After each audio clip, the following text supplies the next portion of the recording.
Lake Chowmuhani বাজারে অস্থায়ী বাজার শেডগুলি ভেঙে দেওয়াকে অমানবিক বলে প্রতিক্রিয়া দিলেন প্রাক্তন মুখ্যমন্ত্রী মানিক সরকার। ব্যবসায়ীদের সঙ্গে আলাপ আলোচনার মাধ্যমে তা করতে পারত আগরতলা পৌর নিগম বলে প্রতিক্রিয়া জানিয়েছেন মানিক সরকার। বৃহস্পতিবার দুপুরে সংশ্লিষ্ট বাজার এলাকা পরিদর্শনে যান প্রাক্তন মুখ্যমন্ত্রী।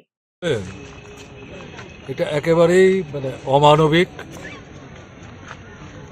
তারা জানেন না ঘটনা তা না। এখানে যারা এই ছোটোখাটো পসরা সাজিয়ে কেনাবেচা করছেন সবাই গরিব নিম্নবিত্ত, তাদের অবস্থা দিন আনে দিন খান।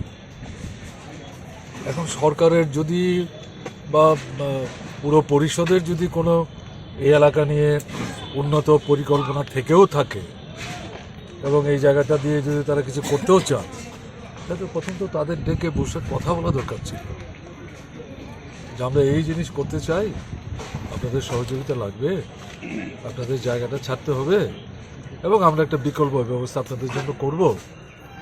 সেগুলি কিছুই না করে যে কাণ্ডটা তারা করলেন, এ তো এদের মধ্যে তো মানবিকতার লেশ মাত্র আছে বলে মনে হচ্ছে না।